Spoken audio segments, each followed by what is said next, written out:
44-6. Tennessee dismantles Kentucky in a game that was never close. We've said that a lot so far this season. What a win for Tennessee, 8-0. Before we get into Georgia, look everything between the hedges.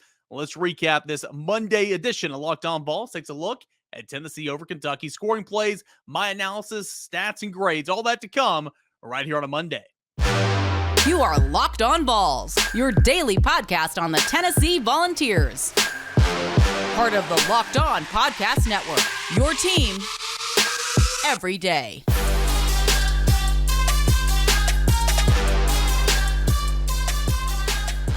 What is good, everybody? Welcome into it. This is your Monday edition of Locked On Vols on YouTube. Thank you so much for subscribing and for supporting the show on YouTube and wherever you get your podcast completely free. It's available each and every single day. A part of Locked On Podcast Network, your team every single day. I'm Eric Kane. As always, follow this account on Twitter at _Kaner and at Locked On Vols. We got Twitter Tuesday coming up tomorrow. So any questions about Tennessee's win over Kentucky, that and more, about Georgia potentially, college football playoff rankings come out tomorrow. Get in your questions at _Kaner. All right, and at Locked On Vols. Tennessee 44-6, not 66, 44-6, a winner over Kentucky. Man, what a beatdown. Like I said in my my Locked On Now after the game, I mean, I'm not changing my stance. I don't think Kentucky's gonna. Obviously, it's not contending for an SEC championship. It's not one of a high-powered offenses out there. It's got limitations. It's the style of play that Kentucky plays. It is kind of just what it is in that regard. They don't have the skilled players on the outside to go and get it, but that's still a solid football team. And that's still a solid football team that can ball control you to death and play solid defense and win a whole lot of games, right? And Tennessee just beat the crap out of them. Tennessee, like I said in that Locked On Now, is a good football team. And I didn't need Saturday to know that. I didn't need to see Tennessee beat Kentucky like that to know that, but it's just more, ammunition on the fire. Tennessee's a good football team. Tennessee is one of the best football teams in the country, and we're seeing it week in and week out. Today on the show, we're going to break down all that and more. In segment 2, we'll get the scoring plays from the Ball Radio Network. Segment 3, stats and Kaner grades. But my big takeaways right now, Tennessee is a dang good football team, and we'll talk about it all week long. We'll see how good Tennessee is. Tennessee might not beat Georgia on Saturday. It might not. And again, I didn't need Saturday to know that it can beat Georgia, but it can beat Georgia. It absolutely can beat Georgia.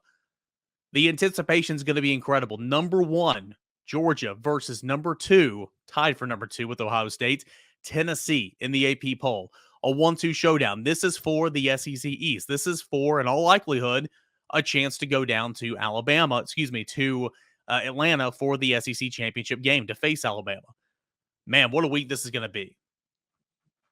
It is going to be an awesome, awesome week, and I can't wait for it. So we're going to have all that right here on Locked On Vols and more as the week goes on. But Tennessee's win over Kentucky was unique in a number of different areas. Again, the secondary is kind of dismantled a little bit, right? You've got Danico Slaughter, who has been a backup safety his entire career, who was a backup star, but actually started at the nickelback position his first collegiate game all the way back in 2020, and then really never saw the field again. He's come in and played some safety the last couple of weeks with Jalen McCullough out.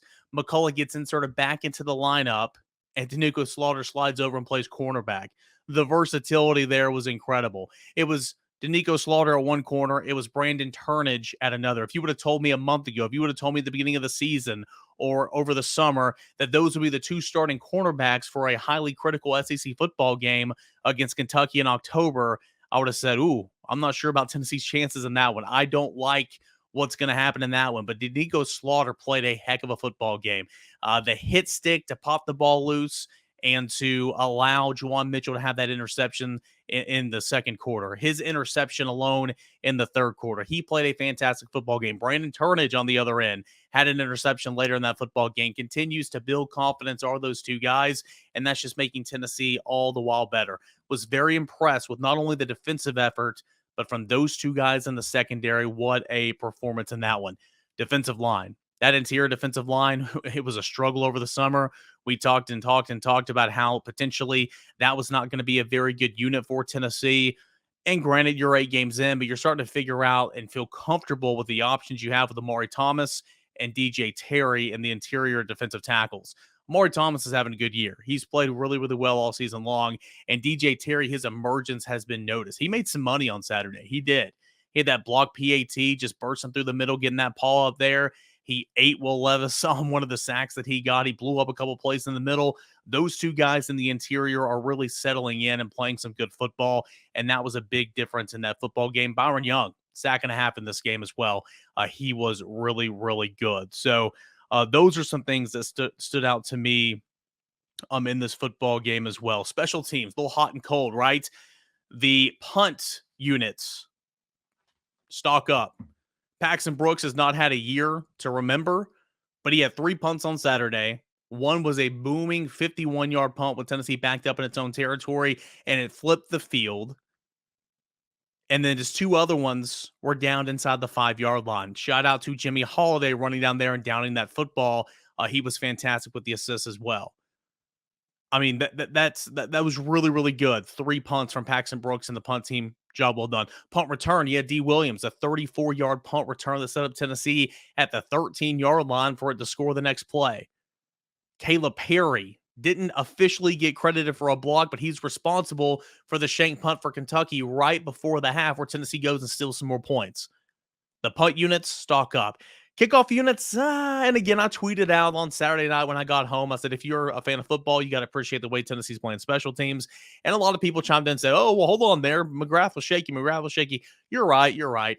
Paxton Brooks did have 1 kick out of bounds. They're kicking directionally right now. That's by strategy, and they're not going to the end zone every single time. Kicking away from Barryon Brown is what they did on Saturday. But, for Chase McGrath was good from 27, missed from 38, I believe.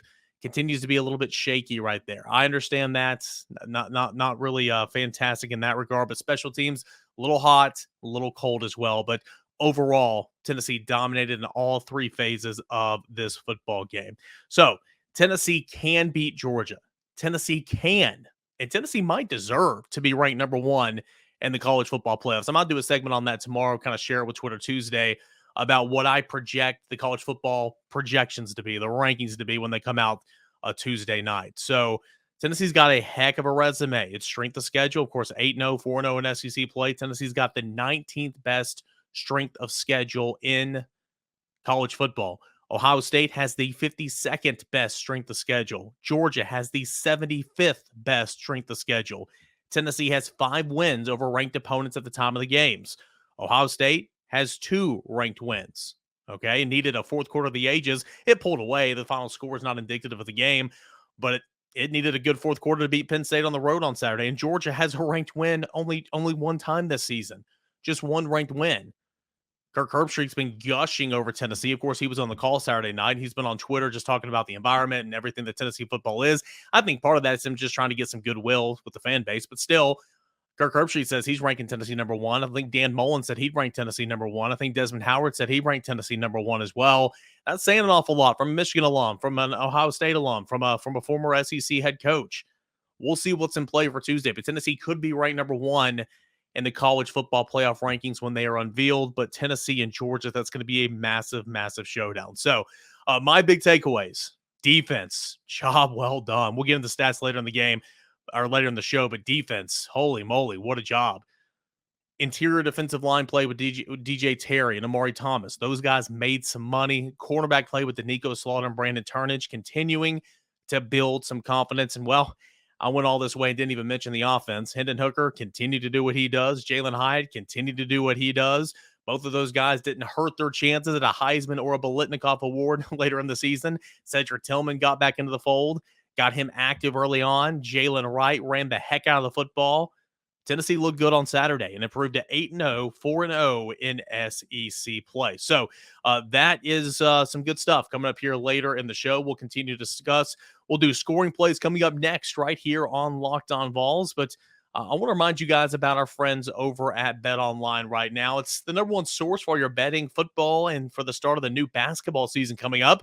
Find the latest player developments, team matchups, news, podcasts, and in-depth analysis on every single game. And as always, BetOnline remains your continued source for your sports wagering information, live betting, and up-to-the-minute scores for every single sport out there. The fastest and easiest way to check in on your favorite games and events, including Major League Baseball, MMA, boxing, and golf.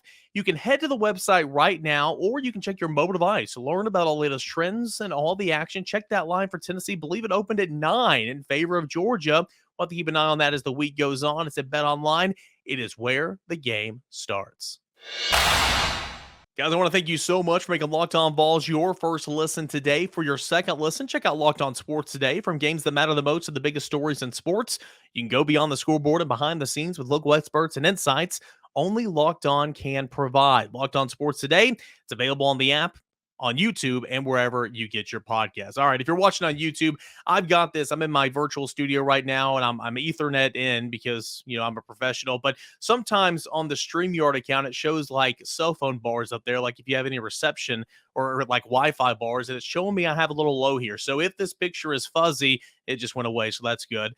Do apologize. Sometimes it's just kind of technology here. But if you're listening on Apple Podcasts, Odyssey, Google Play, anywhere else, Apple, all that good stuff, you can't tell a difference whatsoever. So anyway, hey, Twitter Tuesday, mailbag edition. Get me in your questions, comments, whatever you got for Tuesday's show. That's coming up tomorrow. Let's get into some scoring plays here for Tennessee and Kentucky. All right, Tennessee 44-6, the final score. These scoring plays are brought to you by the Vol Radio Network, Bob Kessling and Pat Ryan, who are on the calls every single week for the Vol Radio Network. I have written permission from the Vol Radio Network to play these on audio platforms and on YouTube as well. So Tennessee didn't take long at all, receives the opening kickoff. It goes down and scores on its first possession, takes a minute 27 off the clock. It is Jalin Hyatt, his first touchdown of the game, his 13th of the season, and Tennessee takes a 7-0 lead. Here's how it sounded on the Vol Radio Network. 2nd down and 6. Hooker back to throw. Fires long down the field. There's Hyatt. He's got it at the 20, to the 10, to the checkerboards. Touchdown. Bombs away, Tennessee. 55 yards. Hendon Hooker to Jalin Hyatt, and he's just tied the single-season reception touchdown record. That's his 13th catch for a touchdown this season.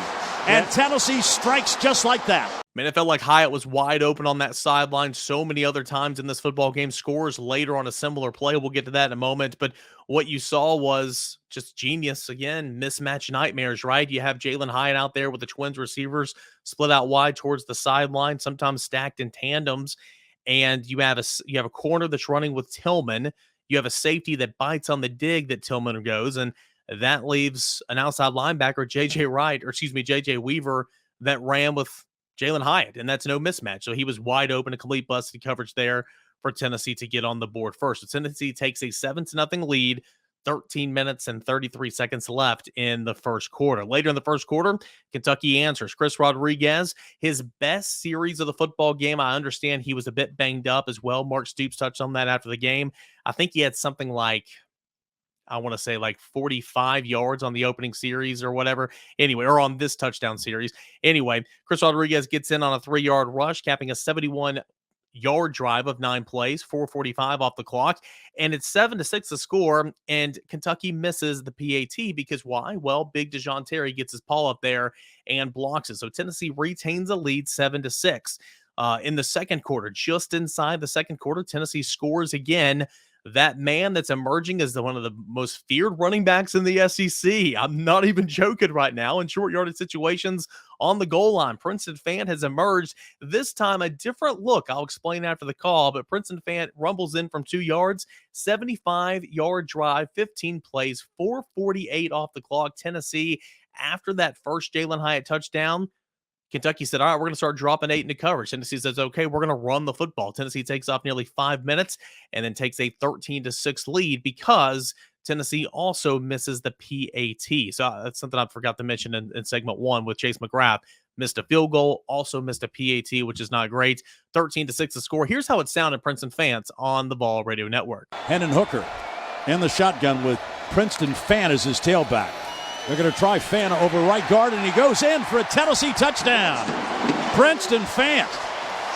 They converted tailback from his tight end spot. Now has rushed again for a touchdown, his 4th rushing touchdown of the season, as he had really a big hole on the right side. And Princeton Fant gets into the end zone, and Tennessee now has a lead over Kentucky, of 13-6. So what I love about this play, they ran it out of the gun. This offense and this coaching staff with Alex Golesh, the offensive coordinator, and of course Josh Heupel, continue to add different wrinkles into the fold each and every week. So Princeton fans run the football in short yardage situations, but never out of the gun. With aside from Hendon Hooker, right beside his right side. That's what happened here. There's 3 tight ends on the field at the same time. Fan in the backfield, Warren at his normal position. You got Hunter Solomon that they send in motion across the line of scrimmage, kicking the in man out, and then Fant runs right in there in that hole that he created. Love that wrinkle, and Tennessee's up 13-7 or 13-6. Tennessee jumps on the scoreboard again just moments later. Jalen Wright, a 1-yard touchdown run, capping a 77-yard, 8-play drive, 2:42 off the clock. And this is when it starts to open up a little bit, 20-7, the Tennessee lead now. Hooker in the shotgun. Handoff right, and he's into the checkerboards. Touchdown Tennessee, but there is a penalty flag down. Offside. Defense number 14. That penalty is declined. He's only going to play the touchdown. Valentine was offsides. Jalen Wright gets the score.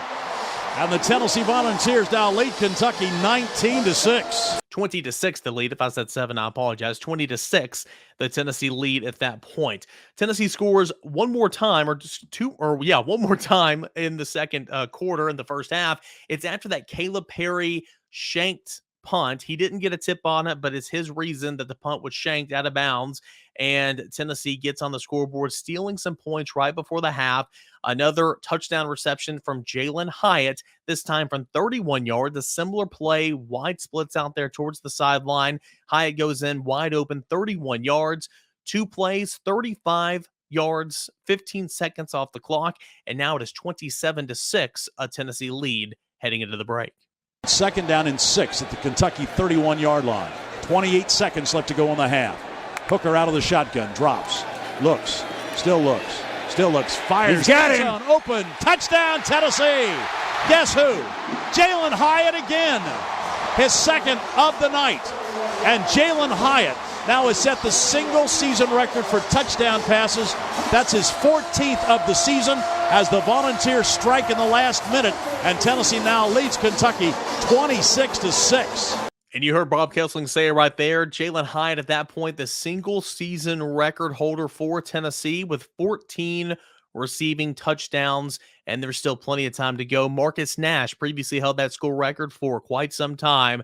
Jalin Hyatt in a league of his own right now. So we head to the second half, third quarter. Tennessee gets on the board. Chase McGrath, a 29-yard field goal, makes it 30-6 with 8:57 left in the third quarter. Later in the third quarter, Tennessee scores a touchdown. Hendon Hooker, this is his 3rd touchdown of the day, his first rushing touchdown in quite some time, actually, an 8-yard touchdown run, capping a 58-yard, 5-play drive, only a minute 31 off the clock, and Tennessee now led 37-6 with 3 minutes and 58 seconds left in the third quarter. Hendon Hooker with the right to his right. Now he goes to the left. They're going to run the option. Hooker keeps it, cuts it up at the 5, spins into the checkerboards. Touchdown, Hendon Hooker. On the option to the left, Hooker kept it, faked the pitch, and then went into the north end zone. I'm not the biggest fan of this play call. Obviously, it worked, and I'm not a coach, so who am I to say anything? But you've got the ball teed up on the left hash. You're running speed option to the short side of the field. There's not a whole lot of real estate there to make some things happen, if you know what I'm saying. Hendon Hooker, Heisman Trophy finalist, he makes a play, fakes the pitch, and tucks it upfield, takes a hit, and goes into the end zone. They made it work. I'm not a huge fan of that play call, but again, it's a speed option, something Tennessee incorporated in the Akron game a while back, but haven't seen really maybe at all since then, but there it was. So Tennessee led 37-6 heading into the fourth quarter, and there was one more score left for Tennessee in this football game. Came midway through the fourth quarter, 7:47 remaining in the ball game after this touchdown was scored. It is coming following that 34-yard punt return from D. Williams, setting up shop one play, 13 yards. Why not go to Jabari Small out of the backfield on a fade? Hendon Hooker to Jabari Small. Hendon's 4th total touchdown of the football game, and it brings the score to 44-6 with just a couple minutes left to play. Hendon Hooker back to throw, sets up, looks, fires, end zone wide open. Touchdown, Tennessee. Is that Small? That's Jabari Small out of the backfield. Nobody picked him up. Hendon Hooker right on target in the end zone. And Tennessee, after the long kick return by D. Williams on the next play, it is Hendon Hooker to Jabari Small. Love putting those scoring plays out there every single Monday morning right here on Locked On Vols. Big thanks to the Vol Radio Network.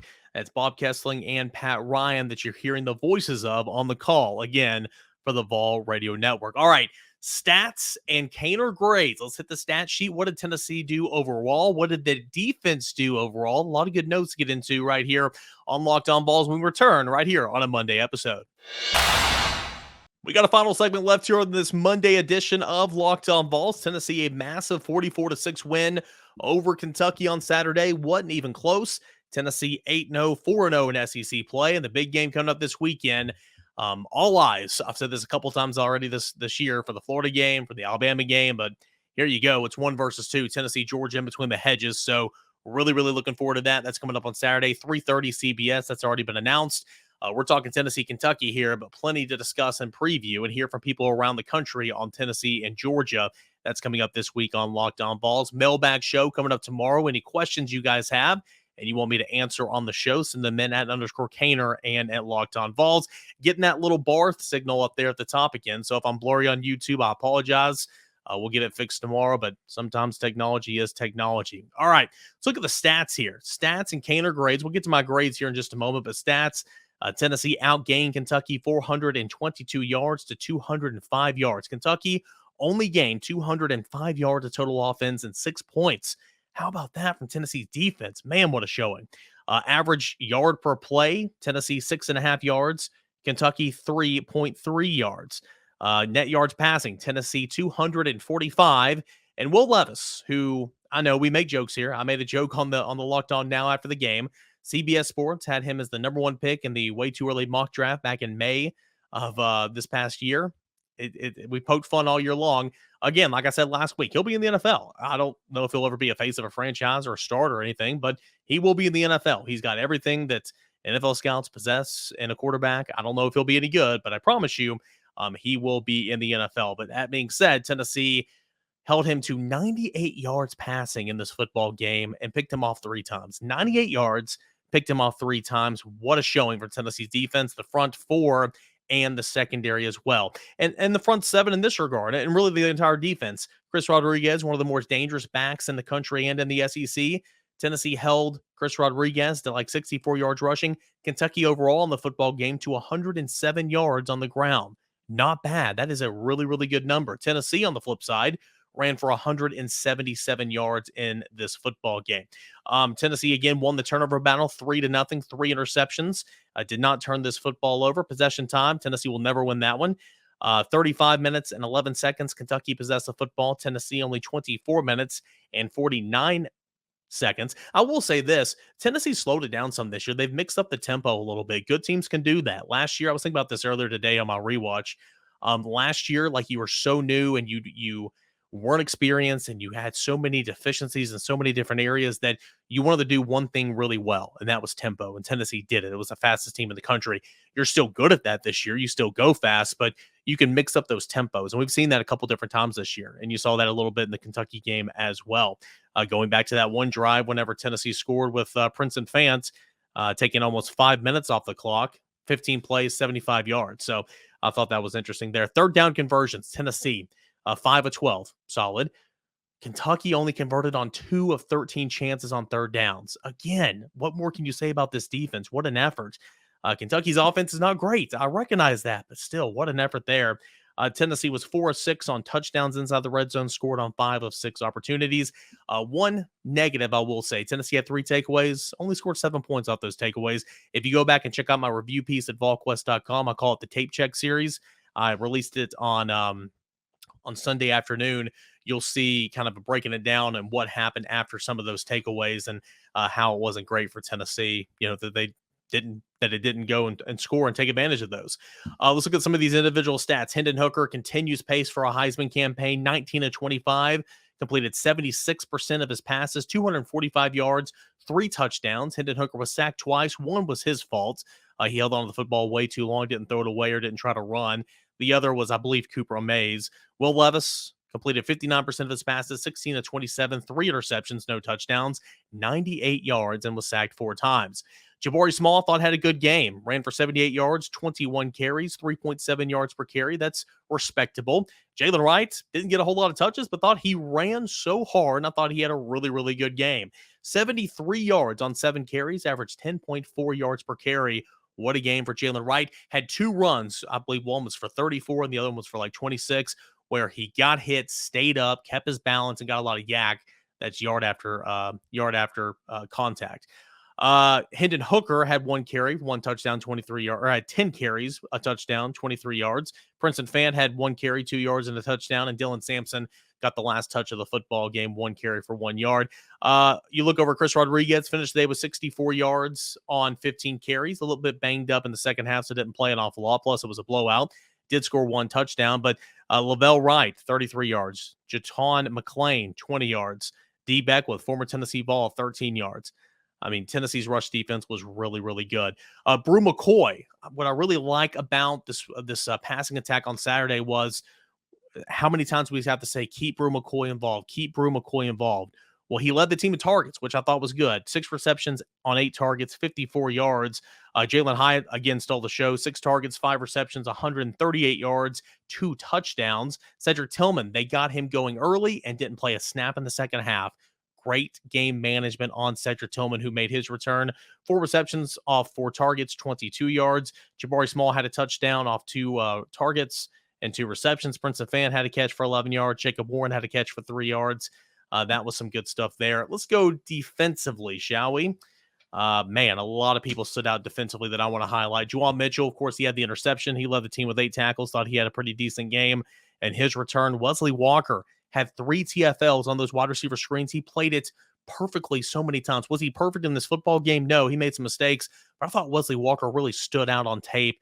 Stood out in watching it live as well. But when I went back and watched it, played those wide receiver screens with the blocker so perfectly, going through it, keeping your outside arm free for outside leverage, forcing things inside, and often just holding it up until help comes. He did a good job there. But Wesley Walker, 3 tackles for loss in this football game. Byron Young had a sack and a half, 4 tackles, thought he played well. I mentioned Dejon Terry.